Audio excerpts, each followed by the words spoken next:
Hello guys, ang magandang umaga po sa ating lahat. Meron naman po tayong isang bisita na nakilala ngayong araw na to. Itinatago po natin sa pangalang Rafael. Siya po ay ang batang may hydrocephalus po siya, pero nakakalungkot pero nakakatuwa po kasi bakit po?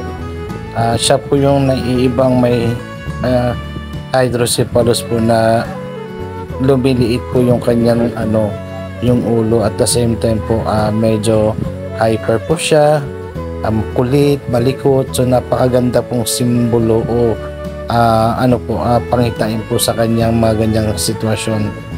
Pero sa gitna ng mga ngiti ng kanyang mga labi, sa kanyang ngiti ng mga mukha, ito ay may tinatagong lihim sa kanyang pagkatao at pagkakanyang buhay.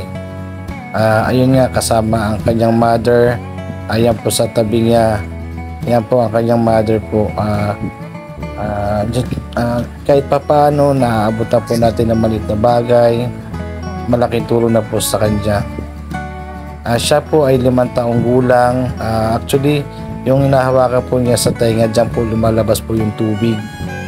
Masakit daw sa kanya, pero minsan in-injection na ng doktor para lang hindi masaktan. So siya po si Rafael, 5 years old po.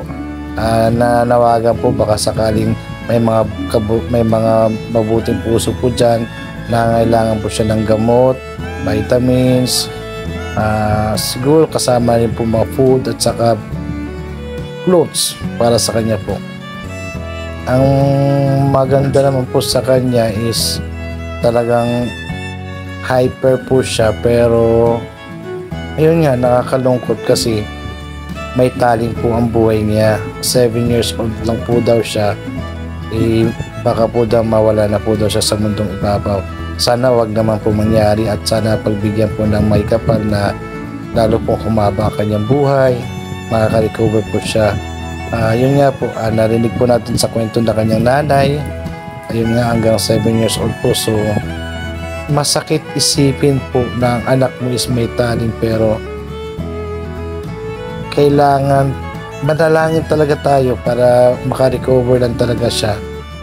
So yun nga po, sa may mabuting puso naman po dyan na nakakapanood, kahit kunting vitamins po, pagkain, clothes po, para po masuporta natin si Rafael, pwede po kayo makipag-ugnayan sa aking account po.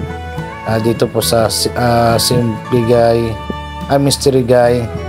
Yun po, baka kunting tulong po na nawagan, dahil ako lang po is beginner lang po at wala pong kakayahang sumuporta. Makapagbibigay po ako galing sa sarili kong bulsa po, pero hindi po ganong kalakihan dahil isa rin po ako mahirap lamang. So siguro isang lang po ako para may parating sa mga may mabubuting puso dyan na makakatulong sa kanya. Ayun po, baka pwedeng matulungan natin si Rafael.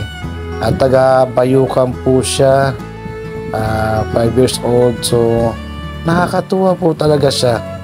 Hyper po siya, pero wala po siyang kamumong sa sarili niya na may taling pala siya.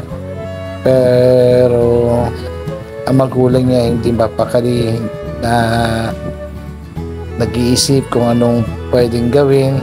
Kaya sana po makakatulong tayo sa kanya. Ayan po. So masiyahin po siya, masiyahin. So kahit papaano po, nakilala po natin ang panibagong anghel, nagpapasaya sa atin tuwing kausap siya. Komedyante, pero kung isipin niyo po yung sinasabi ng nanay niya is nakakasakit sa damdamin. Kaya guys, mga idol, sana po baka may mabuting puso kayo, kahit mga vitamins, gamot, damit, pagkain, para lang po kay Rafael. Makipag-ugnayan lang po tayo, makipag-ugnayan lang po yung sa akin para mayarating ko po ang inyong tulong para sa kanya.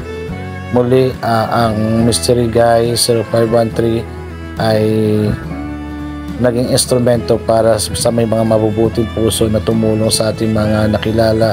Sana po matulungan natin sila. Yun po, magandang gabi at maraming salamat.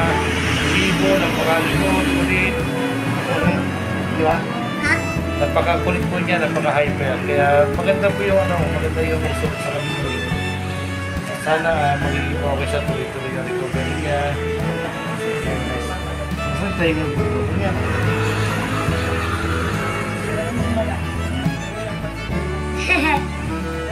Bahay ka dyan.